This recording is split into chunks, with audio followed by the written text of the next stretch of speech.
भक्तजनों, आज आप सुनेंगे कार्तिक नहान की पांच कथा। कार्तिक स्नान का एक अलग ही महत्व है।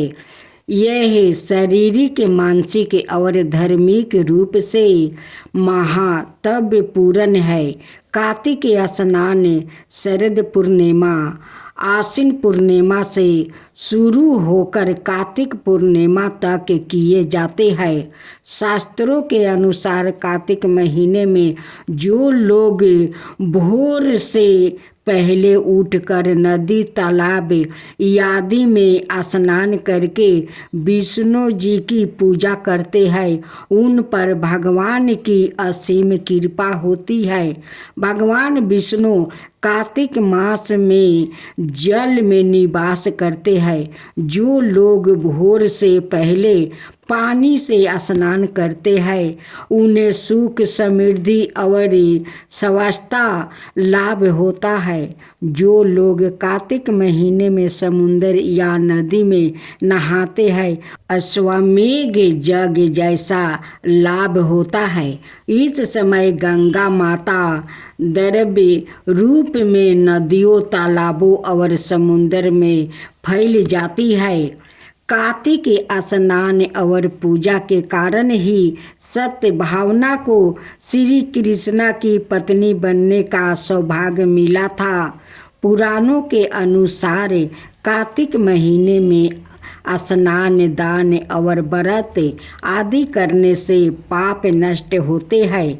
इस मास में पूजा और व्रत से तीर्थ यात्रा के समान शुभ फल प्राप्ति होता है।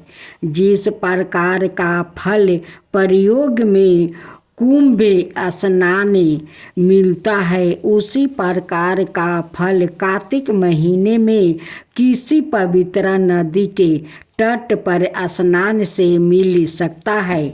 कार्तिक महीने में स्नान का वैज्ञानिक कारण भी है। वर्ष ऋतु में बहुत से सूक्ष्म जीव पनप जाते हैं। बारिश के मौसम के बाद कार्तिक में आसमान साफ हो जाता है और सूरज की किरणों सीधे धरती पर कर हानिकारक जीवों को नष्ट कर देती है। इससे वातावरण शुद्ध हो जाता है, जो शरीर के अनुकूल और लाभदायक होता है। सुबह हवा शुद्ध होती है, जिसमें ऑक्सीजन प्रचुर मात्रा में होती है। इससे शरीर में प्रतिरोधक क्षमता बढ़ती है और कई सामान्य बीमारियों दूर रहती है।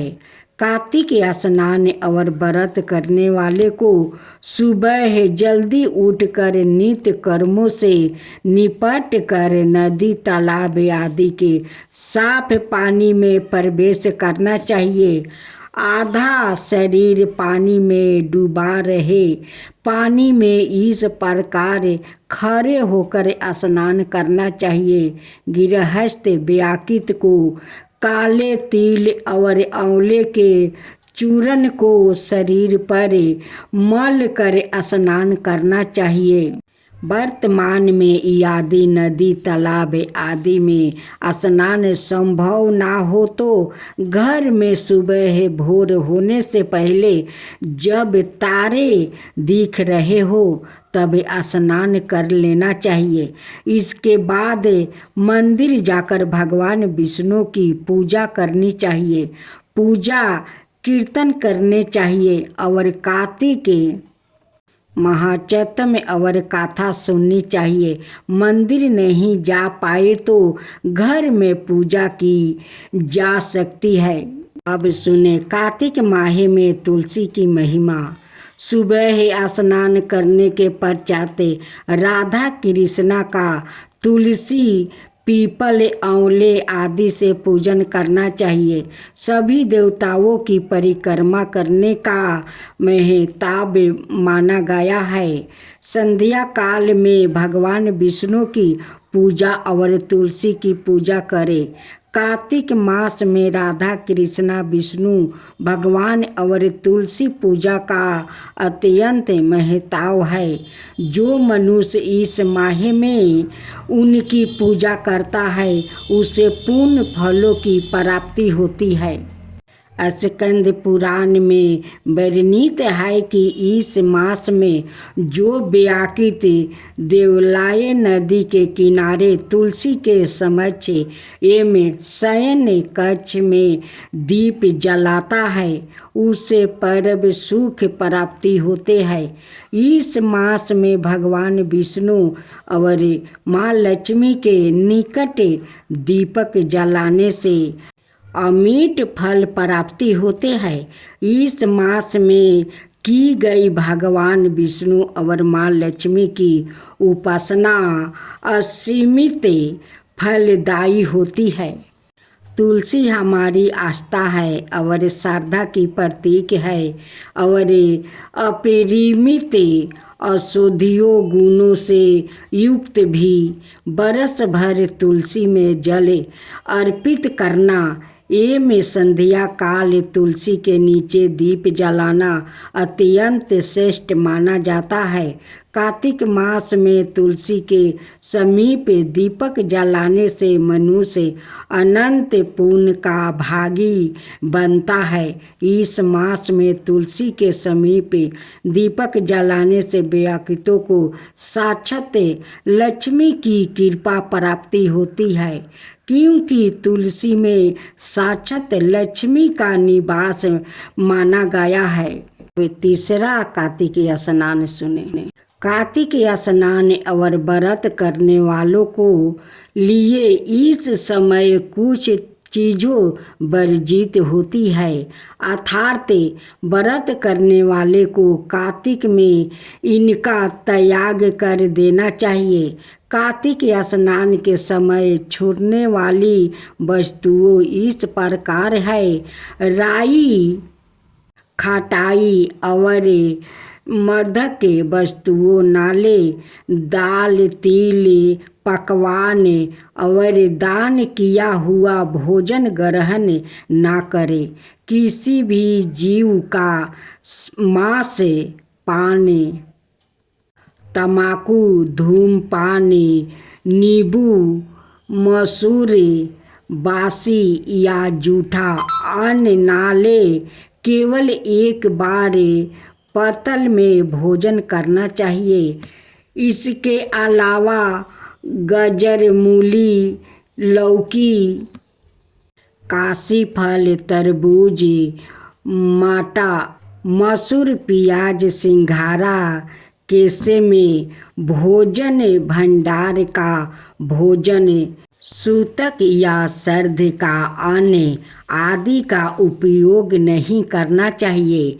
व्रत करने वाले को प्रतिपदा को कुम्हरा, द्वितीया को कटहल, द्वितीया को दरूनी, स्त्री चतुर्थी को मूली, पंचमी को बेल, षष्ठी को तरबूज, सप्तमी को आंवला, अष्टमी को नारियल, नवमी को मूली, दशमी को लौकी, एकादशी को परवल, द्वादशी को बेर, तेरादशी को माठा, चतुर्दशी को गाजर और पूर्णिमा को साग या वस्तु प्रयोग ना करें।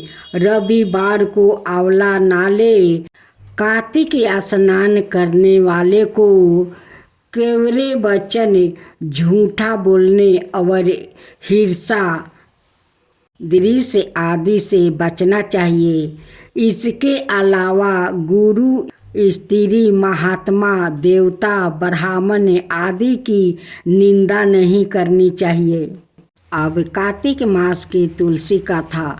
भगवान विष्णु ने जब श्री कृष्ण रूप में अवतार लिया तब रुक्मिणी और सत्यभावना उनकी पटरानी हुई। सत्यभावना पूर्व जन्म में एक ब्राह्मण की पुत्री थी। युवावस्था में ही एक दिन उनके पति और पिता को एक राक्षस ने मार दिया। कुछ दिनों तक ब्राह्मण की पुत्री रोती रही। इसके बाद उसने सवाई को विष्णु भगवान की भक्ति में संपीड़ित कर दिया। वो सभी एकादशी का व्रत रखती और कार्तिक मास में नियम पूर्वक सूर्योदय से पूर्व स्नान करके भगवान विष्णु और तुलसी की पूजा करती थी। बुढ़ापा आने पर एक दिन जब ब्राह्मण की पुत्री कार्तिक स्नान के लिए गंगा में डुबकी लगाई, तभी बुखार से कांपने लगी और गंगा तट पर उसकी मृत्यु हो गई। उसी समय विष्णु लोक से एक विमान आया और ब्राह्मण की पुत्री का दिव्या शरीर विमान में बैठाकर विष्णु लोक पहुंचाया गया। जब भगवान विष्णु ने कृष्णा अवतार लिया, तब ब्राह्मण की पुत्री ने सत्यभावना के रूप में जन्म लिया। कार्तिक मास में दीप दान करने के कारण सद्भावना को सुख और संपत्ति प्राप्ति हुई। नियमित तुलसी में जल अर्पित करने के कारण सुंदर वाटिका का सुख मिला। शास्त्रों के अनुसार कार्तिक मास में किए गए दान पुण्य का फल व्यक्तियों को अगले जन्म में अवश्य प्राप्ति होता है। अब चौथा स्नान कथा, राधा रानी और तुलसी की कथा। एक बार राधा जी सखी से बोली, सखी तुम श्री कृष्णा की प्रसन्नता के लिए किसी देवता की ऐसी पूजा बताओ जो परम सौभाग्य वर्धक हो। तब समस्त सखियों में श्रेष्ठ चंद्रना ने अपने हृदय में एक क्षण तक कुछ विचार किया, फिर बोली, राधे परम सौभाग्यदायक और श्री कृष्णा के भी प्राप्ति के लिए वरदायक व्रत है तुलसी की सेवा। तुम्हें तुलसी सेवन का ही नियम लेना चाहिए, क्योंकि तुलसी का याद स्पर्श अथवा ध्यान, नाम संकीर्तन, आरोपण चेतन किया जाए तो महान पुण्य प्रद होता है। हे राधे, जो प्रतिदिन तुलसी की भक्ति करते हैं वो कोटि सहस्त्रों योगों तक अपने उस कृत्य का उत्तम फल भोगते हैं। मनुष्य की लगाई हुई तुलसी जब तक शाखा पर शाखा, बीज, पुष्पा और सुंदर दलों के साथ पृथ्वी पर चढ़ती रहती है, तब तक उनके वंश में जो जो जन्म लेता है वो सभी हो हजारों कल्पों तक श्री हरि के धाम में निवास करते हैं। जो तुलसी मंजरी सिर पर राख कर परण त्याग करता है वो सैकड़ों पापों से युक्त क्यों ना हो, यमराज उनकी ओर देख भी नहीं सकते। इस प्रकार चंद्रना की कही बात सुनकर राजेश्वरी श्री राधा ने साक्षात श्री हरि को संतोष करने वाले तुलसी सेवन का व्रत आरंभ किया और केतकी वन में 100 हाथ गोलाकर भूमि पर बहुत ऊंचा और अत्यंत मनोहर श्री तुलसी का मंदिर बनवाया, जिसकी दीवार सोने से जड़ी थी और किनारे किनारे पद्म रागमणि लगी थी। वो सुंदर सुंदर पन्ने हीरे और मोतियों के परकोट से अत्यंत सुशोभित था। उसके चारों ओर परिक्रमा के लिए गली बनाई गई थी, जिसकी भूमि चिंतामणि से मंडित थी। ऐसे तुलसी मंदिर के मध्यम भाग में हरे पल्पों से सुशोभित तुलसी की स्थापना करके श्री राधा ने अभिजीत मुहूर्त में उनकी सेवा प्रारंभ किया। श्री राधा जी ने आश्वासन शुक्ल पूर्णिमा से लेकर चैत्र पूर्णिमा तक तुलसी सेवन व्रत का अनुष्ठान किया। व्रत आरंभ करने उन्होंने प्रति मास पृथक पृथक रस से तुलसी को सींचा। कार्तिक में दूध से, मार्ग मास में ईख के रस से, पूस में द्राक्षे रस से, माघ में 12 मासी आम के रस से, फागुन मास में अनेक वस्तुओं से मिश्रित मिश्री की रस से और चैत्र मास में पंचमृत से उनका सिंचन किया और वैशाख कृष्णा प्रतिपदा के दिन उद्यापन का उत्सव किया। उन्होंने 2 लाख ब्राह्मणों को 56 भोग से दीर्पित करके वस्तुओं और आभूषणों के साथ दक्षिणा दी। मोटे मोटे दिव्या मोतियों का 1 लाख भरा और स्वर्ण का 1 कोटि भरा श्री गंगाचार्य को दिया। उस समय आकाश से देवता तुलसी मंदिर पर फूलों की वर्षा करने लगे। उसी समय स्वर्ण सिंहासन पर विराजमान हरि प्रिया तुलसी देवी प्रकट हुई। उसके 4 भुजाएं थी, कमल दल के समान विशाल नेत्र थे, 16 बरस की सी अवस्था और साया में कांति थी। मस्तक पर हेमाम किरीट प्रकाशित था और कानों में कंचनमय कुंडल झलमला रहे थे। गरुड़ से उतरकर तुलसी देवी ने रंग वाली जैसी श्री राधा जी को अपनी भुजाओं से अंक में भर लिया और उनके मुख चंदर चुंबन किया। तुलसी बोली, कालावती राधे, मैं तुम्हारी भक्ति से प्रसन्न हूँ। यह इंद्रिया मन वृद्धि और चिंता द्वारा जो जो मनोरथ तुमने किया है वो सब तुम्हारे सम्मुख सफल हो गया है।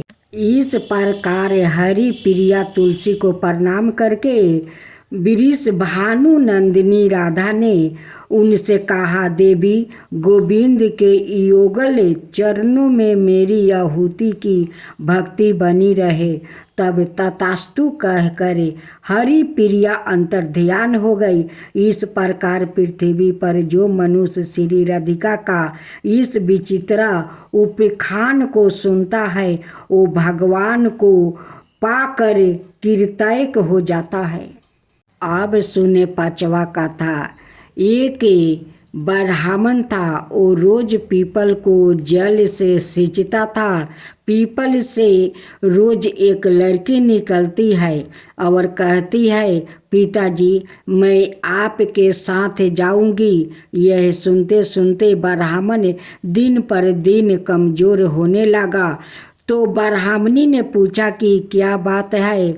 ब्राह्मण बोला कि पीपल से एक लड़की निकलती है और कहती है कि वो भी मेरे साथ चलेगी। ब्राह्मणी बोली कि कल ले आना। उस लड़की को जहाँ 6 लड़कियाँ पहले से ही हमारे घर में है, वो 7वीं लड़की और सही। अगले दिन ब्राह्मण उस लड़की को घर ले आया। घर लाने के बाद ब्राह्मण आटा मांगने गया तो उसे पहले से 2 दोगुना अपेक्षा आज ज़्यादा आटा मिला। जब ब्राह्मणी वो आटा सानने लगी तो लड़की ने कहा कि लाओ माँ, मैं सान देती हूँ। जब वो आटा सानने बैठी तो परात भर गई। उसके बाद माँ खाना बनाने जाने लगी तो लड़की बोली कि आज रसोई में मैं जाऊँगी, तो ब्राह्मणी बोली कि ना, तेरे हाथ जल जाएंगे। लेकिन लड़की नहीं मानी और वो रसोई में खाना बनाने गई तो उसने तरह तरह के 36 व्यंजन बना डाली और आज सभी ने भर पेट खाना खाया। इसका पहले वो आधे पेट खाकर भूखे रह जाते थे। रात हुई तो ब्राह्मणी का भाई आया और कहने लगा कि दीदी, मैं तो खाना खाऊंगा। ब्राह्मणी परेशान हो गई कि अब खाना कहाँ से लाऊंगी।